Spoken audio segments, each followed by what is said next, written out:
Vamos a comenzar con la clase que pertenece a la última unidad de este módulo, denominado Sintaxis del Español 1, y es una clase que, por supuesto, se va a plantear como la continuación de la clase anterior en la que hemos desarrollado todo lo referido a la noción de sujeto.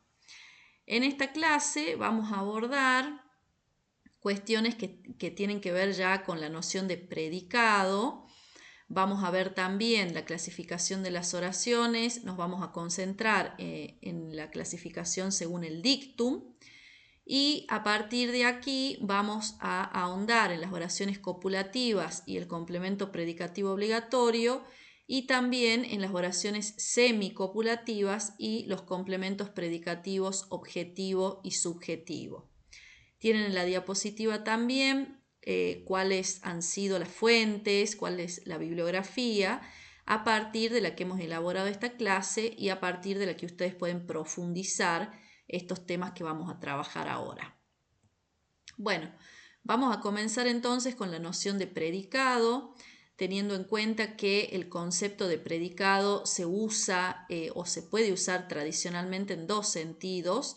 Nosotros lo hemos usado en las clases anteriores en general en un sentido semántico, que es el segundo sentido que tienen en la diapositiva.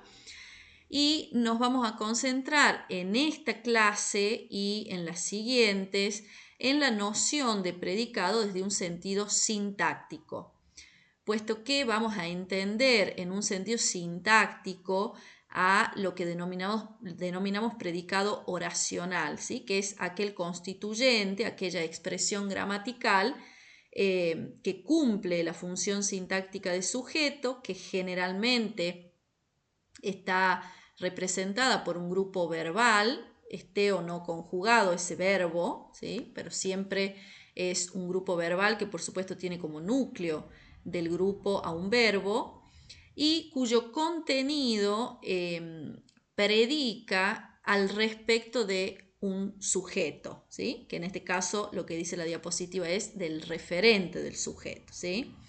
En esta diapositiva tienen el ejemplo de el maestro explicaba la lección a los alumnos y ahí explicaba la lección a los alumnos es lo que se constituye como ese predicado sintáctico que está representado por un grupo verbal y que predica al respecto de un sujeto que en este caso es el maestro. Por otro lado, nosotros ya hemos abordado con más profundidad el predicado en su sentido semántico, puesto que hemos dicho que hace referencia a aquella pieza léxica que funciona como elemento predicativo dentro de una oración y que va a ser la que va a seleccionar los argumentos y les va a asignar un papel temático a cada uno de esos argumentos, ¿sí? En este sentido, esos predicados son categorías que pueden designar estados, acciones, propiedades o procesos en los que intervienen uno o varios participantes, siempre entendiendo que estos participantes tienen que ver con la noción de, bueno, cuáles son los argumentos, cuántos y cuáles que van a acompañar a ese elemento predicativo o a ese predicado en su sentido semántico. Vamos a también, antes de ahondar en la noción de predicado oracional y sobre todo de digamos, la clasificación de las oraciones respecto de la naturaleza de su predicado, que en este caso es el dictum, nos vamos a referir muy brevemente a otros dos criterios que son la actitud del hablante o modus y la dependencia o independencia sintáctica de las oraciones respecto de otras unidades, además de lo que nos interesa en esta clase, que es justamente el dictum, ¿sí? Es decir, clasificar las oraciones según lo que conocemos como dictum o naturaleza del predicado. Entonces, entendemos que el modus es la expresión de la actitud del hablante, es decir, que se entiende como la intención que tiene el hablante al producir determinado enunciado, ¿sí? ¿Cuál es la intención que tiene cada una de las oraciones? Tenemos que también recordar en una de las primeras clases, si no fue en la primera, que lo que dijimos es que todo lo que tenga que ver con la actitud del hablante, con los actos de habla, con las intenciones comunicativas, no le atañen específicamente a la sintaxis, sino a la pragmática. Y por esa razón van a profundizar estos temas, lo que denominamos actitud del hablante o actos de habla o modalidades de la enunciación o del enunciado en el módulo de semántica y pragmática del español. Lo que vamos a decir ahora únicamente es que según el modus vamos a clasificar a las oraciones en declarativas, afirmativas o negativas, interrogativas, exclamativas e imperativas, ¿sí? Cada una de estas oraciones tiene características propias. En el caso de las afirmativas, digamos, de las declarativas afirmativas, siempre, digamos, esta afirmación se da como un elemento no marcado, como en sé todo sobre ese tema, ¿sí? Al respecto de no saben nada, que se configura como una declarativa negativa que tiene ese no, que es ese elemento marcado que aparece ahí para, de alguna manera, indicarle al lector, al oyente, que esa es una negación, ¿sí? Que lo que está diciendo ese enunciado es básicamente una oración declarativa negativa. En el caso de las interrogativas aparecen los signos de interrogación y los pronombres interrogativos. En el caso de las exclamativas aparecen los signos exclamativos, por supuesto, y los pronombres exclamativos. Y en el caso de las imperativas, la característica más importante es que aparecen verbos en modo imperativo, siempre en una segunda persona, ya sea del plural o del singular. Respecto, como dijimos, del dictum o de cuáles son las propiedades que tiene el verbo con el que se construyen las oraciones, vamos a dividir estas oraciones en copulativas, semicopulativas, transitivas, intransitivas, inergativas e inacusativas, ditransitivas, ditransitivas preposicionales o transitivas preposicionales, ¿sí? Esta clasificación tiene que ver con lo que dice la diapositiva, las propiedades del verbo, en el sentido de, bueno, cuáles son los complementos que van a acompañar ese verbo, ¿sí? ¿Qué función sintáctica van a tener esos complementos? Nos vamos a concentrar en esta clase en caracterizar, definir y poder profundizar, ahondar en las oraciones copulativas y las semicopulativas del español. Y por último, el tercer criterio a partir del que podemos clasificar a las oraciones es el de la independencia o dependencia sintáctica que tienen respecto de otras unidades.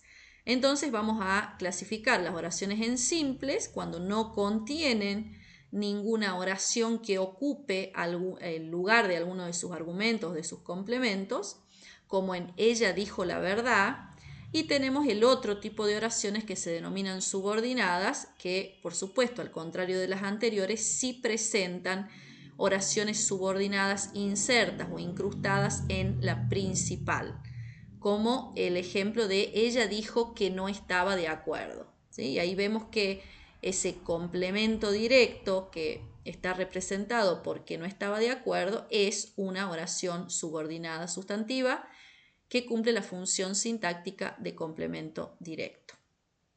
Bueno, y también otra cuestión importante es, y que seguramente ustedes ya lo saben, es que cualquier oración que tenga una subordinada de cualquier tipo se denomina oración compuesta, ¿sí? Entonces tenemos las oraciones simples y las oraciones compuestas, por otro lado, que son las que tienen alguna oración subordinada dentro, incrustada o inserta en la principal. Bueno, entonces a modo de resumen decimos que la actitud del hablante o modus va a clasificar las oraciones en declarativas, interrogativas, imperativas o exclamativas, por ejemplo, que según la naturaleza del predicado de las oraciones o dictum, vamos a clasificar a las oraciones en copulativas, semicopulativas, transitivas, intransitivas, ditransitivas, transitivas preposicionales o ditransitivas preposicionales. Ya lo vamos a ver con mayor profundidad en la clase que sigue. Pero bueno, tenemos que saber que según el dictum, por lo menos por ahora, podemos tener esa clasificación. Y por último, le vamos a clasificar en simples y subordinadas a las oraciones según su independencia o dependencia sintáctica.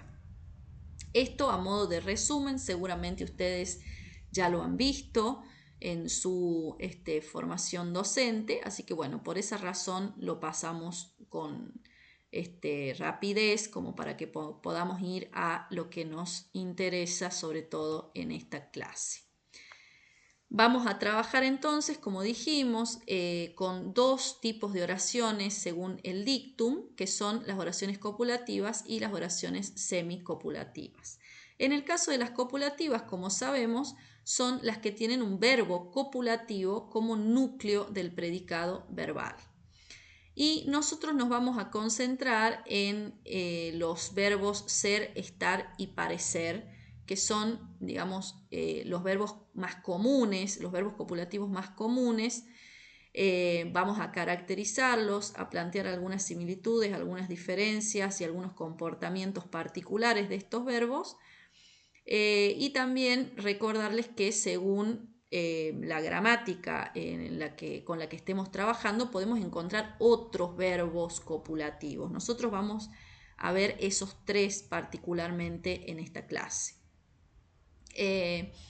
Bueno, ¿cuál es la característica, además de estas oraciones copulativas que se construyen con un verbo copulativo como el verbo núcleo del grupo verbal, por supuesto, y que además presentan lo que conocemos como complemento predicativo obligatorio? Y por otro lado tenemos a las oraciones semicopulativas que van a tener como núcleo del grupo verbal a verbos semicopulativos o plenos, ¿sí? Ya vamos a ver cuál es la distinción entre estos dos tipos de verbos. Y que además van a constituirse con un complemento predicativo que no es obligatorio, al contrario de las oraciones copulativas, que se denominan complemento predicativo subjetivo o complemento predicativo objetivo según modifiquen a uno u otro respectivamente, en este caso sujeto o complemento directo. Bueno, el complemento predicativo nos vamos a concentrar ahora en el complemento predicativo a nivel general, ¿sí? Es decir, el complemento predicativo obligatorio o el que no es obligatorio, ¿sí? Cualquiera de estos dos puede constituirse con verbos copulativos en el caso únicamente de los predicativos obligatorios, ¿sí? Esos verbos copulativos, como les dije, en esta clase van a ser, estar y parecer, ¿sí? Su hijo es encantador, la gente estaba contenta, la ciudad parece tranquila. Y una de las características o uno de los diagnósticos a partir de los que podemos determinar que estamos frente a un complemento predicativo obligatorio, además de que aparezca un verbo copulativo, es que podemos reemplazarlo por el pronombre neutro lo. Lo es, lo estaba o lo parece.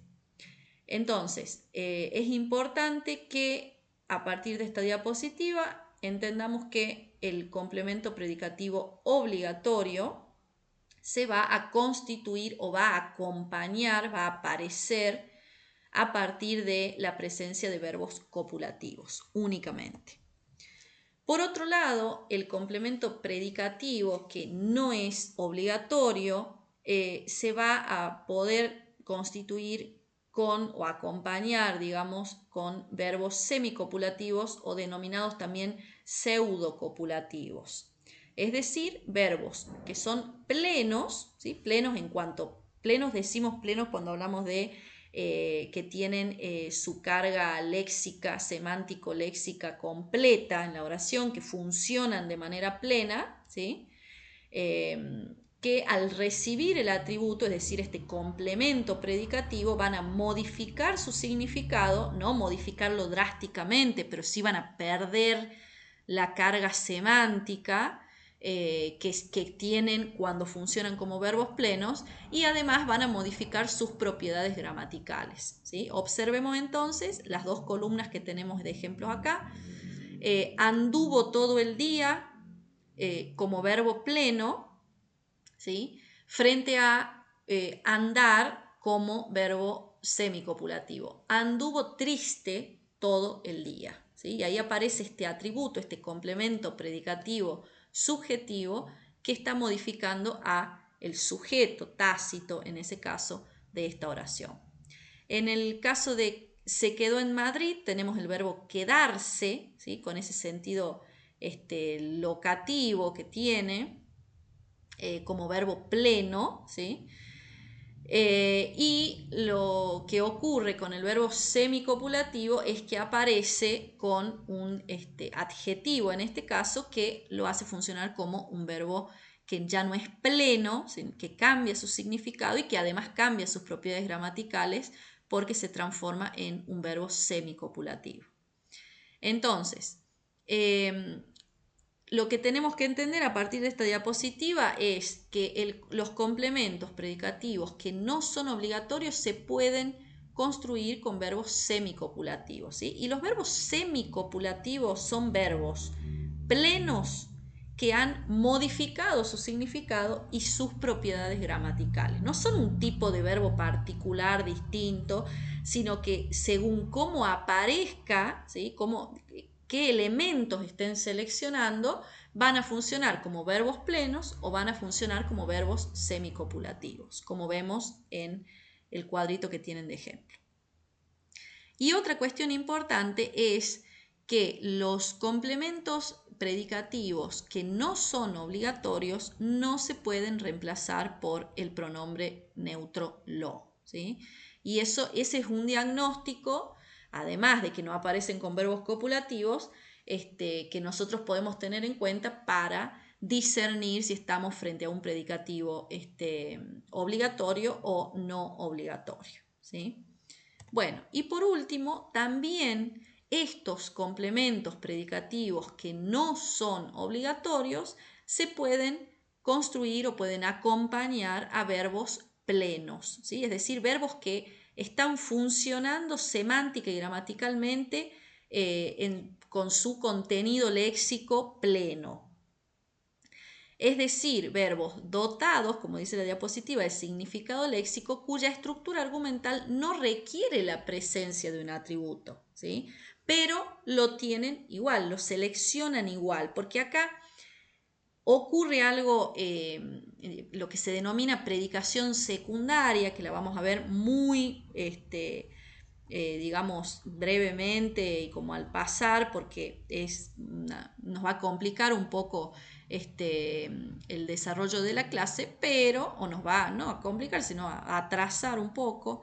Pero bueno, lo importante es que puedan identificar cuáles son los tipos de verbos con los que se pueden construir los complementos predicativos. Bueno, en este caso los verbos plenos, ¿sí? Como Juan rindió el examen despreocupado, ¿sí? Y ahí tenemos el verbo rendir, alguien rinde algo, ¿sí? Y de esta manera, que no es un argumento, pero que sí puede ser, digamos, o puede estar acompañando a el verbo rendir en este caso, en su sentido pleno. Y después encontramos sencilla la evaluación, alguien encuentra algo, ¿sí? Y ahí sencilla es un modificador del complemento directo, ¿sí? Porque está, fíjense, concordando en género y en número con el núcleo, con el grupo nominal. Y en el caso de Juan rindió el examen despreocupado, despreocupado es un adjetivo que está modificando al sujeto en este caso, ¿sí? Está predicando sobre el sujeto. En cambio, en el caso del adjetivo sencilla, se está predicando sobre el complemento directo. Esa sería la diferencia entre el complemento predicativo subjetivo y el objetivo, ¿sí? Digamos, de quién predica ese complemento. Es lo que tenemos que determinar para saber, bueno, a quién modifica y cuál es su función sintáctica específica. Entonces, para resumir esto que vimos hasta acá, el complemento predicativo se puede construir a partir de verbos copulativos, únicamente lo que conocemos como complemento predicativo obligatorio, y por otro lado, los verbos semicopulativos, que como quedarse, andar, resultar, o los verbos plenos, ingresar, rendir, encontrar, que van a construir o van a permitir el acompañamiento de los complementos predicativos objetivo o subjetivo. Bueno, respecto de cuáles son las categorías o los grupos que pueden oficiar de complementos predicativos, tenemos aquí, digamos, las diferentes categorías o grupos que podemos nosotros encontrar funcionando dentro de la oración como complementos predicativos, ¿sí? Que son los adjetivos, la mañana era soleada, los nombres, Luis es médico, los grupos preposicionales, estoy de vacaciones, el vestido parecía de seda, adverbios, estaba estupendamente o la encontré bien, y también podemos encontrar, funcionando como complementos predicativos, a las oraciones subordinadas. Ser famoso es que lo paren a uno por la calle. Vivir es sufrir. Bueno, de todas estas categorías, me interesa detenerme en la de los grupos preposicionales, puesto que antes, cuando nosotros analizábamos las oraciones según el enfoque tradicional, y aparecía un grupo preposicional, no decíamos que estábamos frente a una oración copulativa, como en el vestido parecía de seda o estoy de vacaciones, ¿sí? Ahí lo que decíamos era que aparecía, no sé, de seda como un instrumento, de vacaciones como un tema, un lugar, ¿sí? Entonces, dependiendo de cuál sea el sentido de ese grupo preposicional, lo caracterizábamos en general como circunstanciales. Bueno, este nuevo enfoque nos dice que esos grupos preposicionales, dado que la preposición puede funcionar como un elemento predicativo, sí va a constituir un complemento predicativo obligatorio en el caso de acompañar a verbos copulativos, ¿sí? Es decir, que siempre que aparezca el verbo estar o el verbo ser o el verbo parecer, ya vamos a ver algunas distinciones entre estos tres verbos específicamente, pero en general, siempre que aparezcan y después aparezca un grupo preposicional, lo que representa sintácticamente ese grupo preposicional es un complemento predicativo obligatorio. Y lo mismo ocurre con los adverbios, bueno, y con los adjetivos y los nombres que, según la gramática tradicional, eran como los complementos predicativos obligatorios prototípicos, ¿sí? Bueno, esto como para hacer esa comparación a la que nos referimos siempre entre cómo lo hubiéramos analizado en el enfoque tradicional y cómo lo tendríamos que ver, lo tenemos que ver en este nuevo enfoque. Vamos entonces a hablar de cuáles son las diferencias generales de los verbos ser y estar, que son los verbos copulativos más frecuentes.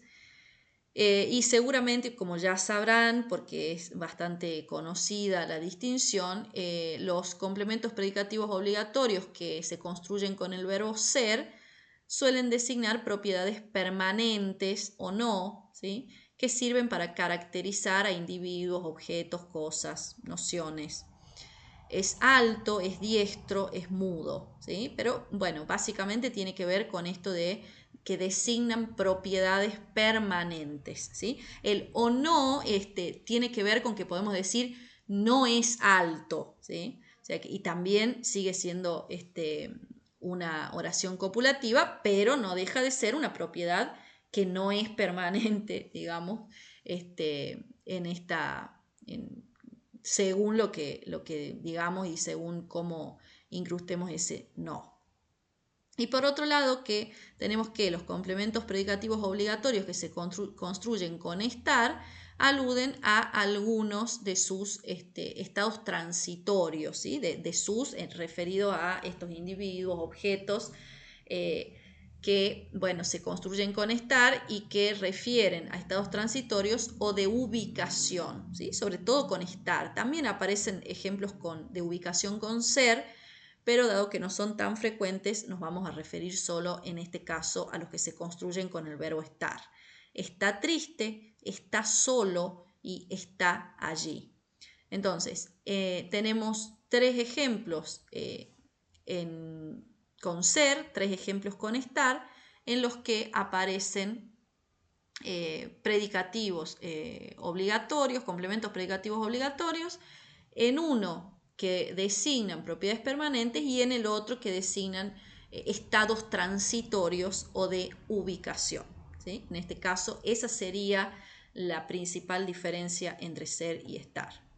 Y por otro lado, respecto de las oraciones copulativas que se construyen con grupos nominales, ¿sí? Es decir, cuando ese complemento predicativo obligatorio es un grupo nominal, vamos a distinguir las oraciones copulativas entre lo que conocemos como oraciones copulativas caracterizadoras o identificativas, ¿sí?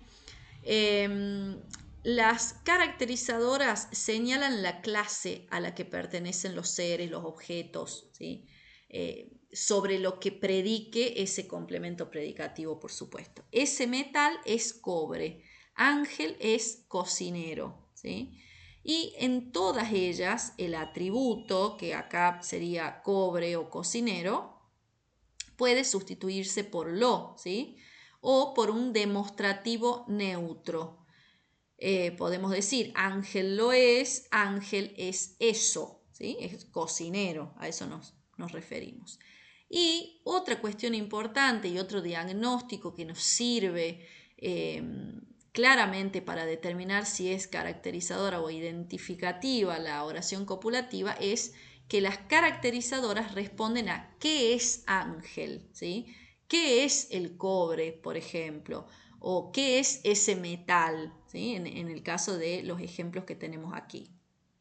Y por otro lado, las identificativas expresan la identidad, ¿sí? De las personas o las cosas. Y por eso aparecen, bueno, estos ejemplos como Ana es la enfermera, ¿sí? Que está designando la identidad de Ana, ¿no? ¿Quién es Ana en este caso? Y por eso responden no a quién es Ana, no a qué es Ana, perdón, sino a quién es Ana, ¿sí? Y la diferencia entre una y otra tiene que ver con que en las caracterizadoras el grupo nominal es un grupo desnudo, es decir, que no está determinado, que no tiene un determinante. En cambio, en las identificativas sí, ¿sí? Para yo determinar que es una oración copulativa identificativa, tengo que tener un complemento predicativo obligatorio que sea un grupo nominal y que además esté determinado, ¿sí? O definido, que es lo que dice la diapositiva. Bueno, entonces, la diferencia entre Ana es enfermera y Ana es la enfermera es que una funciona como una oración copulativa caracterizadora, ¿sí? Que responde a ¿qué es Ana? Enfermera, ¿sí? Y la otra responde a ¿quién es Ana? La enfermera, ¿sí? Ahí esa sería la diferencia, que es por supuesto una diferencia a nivel semántico, ¿sí? A nivel semántico, pero que tiene y que se traslada a propiedades gramaticales a partir de las que se construyen estos dos tipos de oraciones copulativas.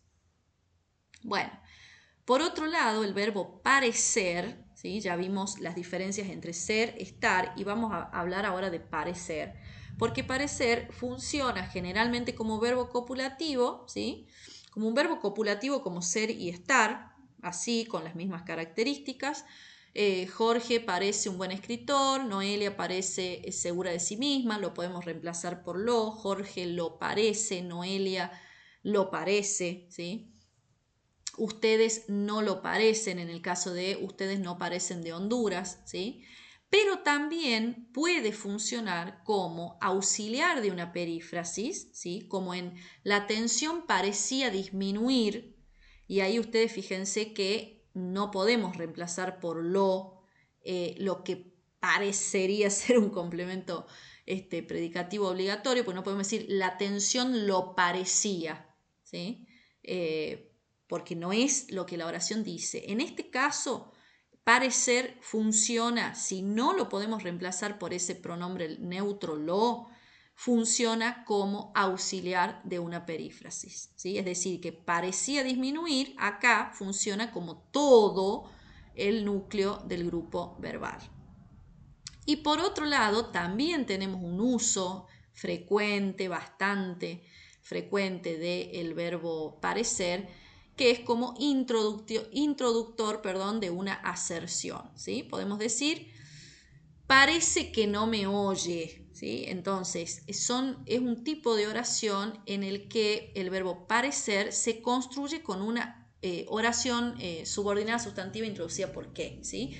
Parece que no me oye, parece que no viene, parece que es tarde, ¿sí? Bueno, en ese caso, el verbo parecer funciona como un verbo pleno que se puede asimilar o que se puede reemplazar por suceder o resultar, ¿sí? Sucede que no me oye, resulta que no me oye. Entonces, en esos casos, tampoco el verbo parecer está funcionando como verbo copulativo, ¿sí? Entonces, tenemos que tener en cuenta que en el caso de parecer podemos encontrar usos en los que no sea un verbo copulativo. Bueno, y por otro lado, la construcción de oraciones con verbos semicopulativos se pueden distinguir en tres tipos, ¿sí? Es decir, estos, según el verbo semicopulativo que elijamos, vamos a tener, oraciones que impliquen un verbo que designa cambio, como en hacerse, volverse, ponerse, quedarse, ¿sí? Que por supuesto denotan esto que de cambio implica el paso de un estado a otro, ¿sí? Como en el problema era, ¿sí? Porque se asemejan al verbo ser, el problema era, se hacía, se volvía inevitable, ¿sí? Ahora, los dos últimos, como ponerse o quedarse, no se asemejan al verbo ser, sino al verbo estar, pero siguen indicando cambios, ¿sí? La muchacha estaba, se quedó, se puso contenta. Se hacía, se volvía, se quedó, se puso, son todos verbos semicopulativos que indican cambio, ¿sí? Así que, en este caso estamos dando esos ejemplos para que ustedes entiendan de qué manera se construyen gramaticalmente, cómo los podemos construir o cómo no, que rechazan.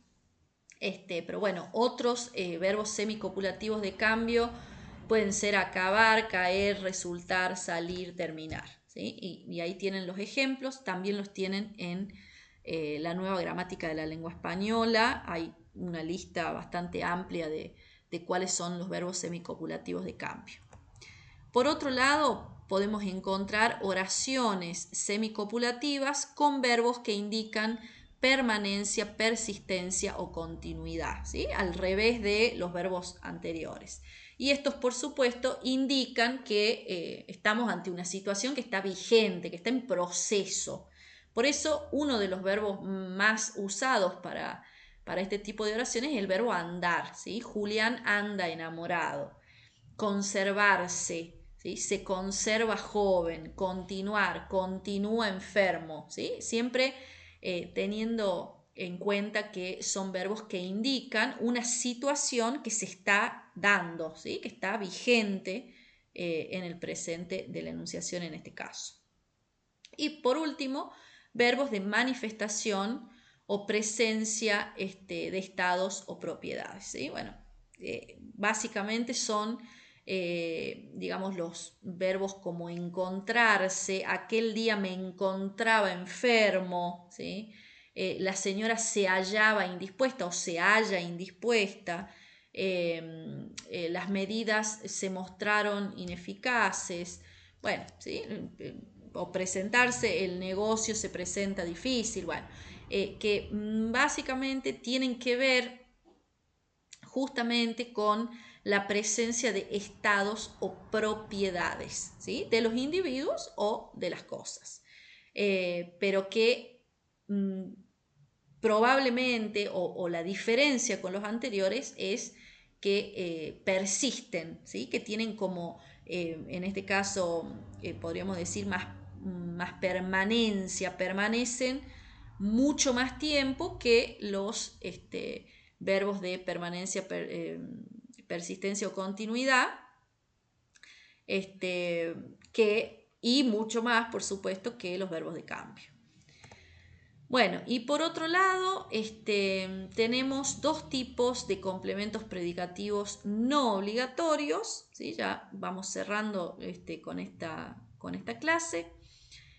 Ya dijimos que los verbos copulativos son los que se acompañan de complementos predicativos obligatorios y que los verbos semicopulativos y algunos verbos plenos permiten la presencia de los complementos predicativos no obligatorios. ¿Cuáles son esos dos tipos de complementos predicativos no obligatorios? Los subjetivos y los objetivos, ¿sí? Los subjetivos suelen expresar a través de un verbo pleno estados circunstanciales de personas o cosas. En general sirven para expresar eso, ¿sí? Como en Noelia caminaba exhausta frente a Noelia quedó exhausta, ¿sí? Que en este caso sería Noelia quedó exhausta. Ahí en esa oración tenemos un verbo semicopulativo y un predicativo subjetivo con verbos semicopulativos, ¿sí? Y después tenemos complementos predicativos objetivos, que por supuesto, pues bueno, como dice acá, pueden ser adjetivos, sustantivos, grupos preposicionales, entre muchas otras categorías que también vimos anteriormente, y que por supuesto van a predicar algo acerca del complemento directo, ¿sí? Lo compraste caro, lo eligieron alcalde, envió la carta sin estampilla, te veo estupendamente, ¿sí? Bueno, entonces ahí tenemos todos ejemplos de complementos predicativos objetivos, puesto que en el caso de caro, ¿sí? Ahí tenemos lo compraste caro, ese caro hace referencia al complemento predicativo, complemento directo en este caso, perdón, que con el que está concordando en género y en número, ¿sí? Así que bueno, ese también es uno de los indicadores, esa concordancia entre digamos, la función, el complemento al que modifican y el complemento predicativo. Bueno, entonces, resumimos, el complemento predicativo subjetivo se puede construir a partir de verbos plenos o verbos semicopulativos, ¿sí? Como en Noelia caminaba exhausta o Noelia quedó exhausta. En los dos casos aparece un predicativo subjetivo con dos tipos de verbos diferentes. Lo mismo ocurre con los predicativos objetivos, ¿sí? Lo que pasa es que los predicativos objetivos tienen como una digamos, permisibilidad más amplia que las de los subjetivos, justamente por esto, ¿sí? Porque permite que más categorías o más grupos sintácticos puedan cumplir la función de predicativos objetivos.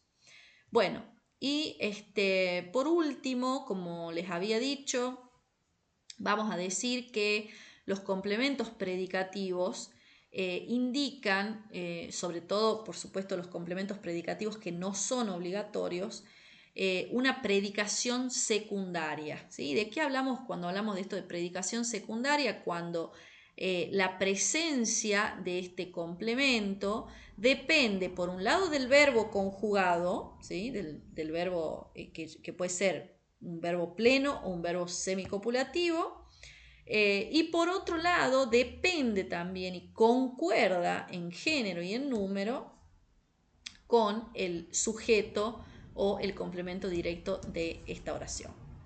Veamos entonces los ejemplos de los japoneses comen el pescado crudo, ¿sí? Y ahí tenemos crudo como un complemento predicativo objetivo que depende de comen, ¿sí? Y que también depende del pescado. Es decir, está predicando, ese crudo está predicando acerca del pescado, ¿sí? Por lo tanto, lo que decimos siempre que aparece un predicativo no obligatorio, ya sea subjetivo o u objetivo, es que el sujeto semántico, el sujeto temático, ¿sí? Es ese complemento al que está modificando. Lo mismo ocurre en Luisa miró furiosa a Pedro, ¿sí? Furiosa modifica a Luisa y depende también de Luisa. Y también está seleccionado por mirar, ¿sí? Porque está de alguna manera funcionando como predicativo subjetivo porque el verbo mirar lo permite. Entonces, en el caso de los japoneses comen el pescado crudo, lo que tenemos que interpretar es que lo que dice esta oración es los japoneses comen el pescado cuando el pescado está crudo, ¿sí?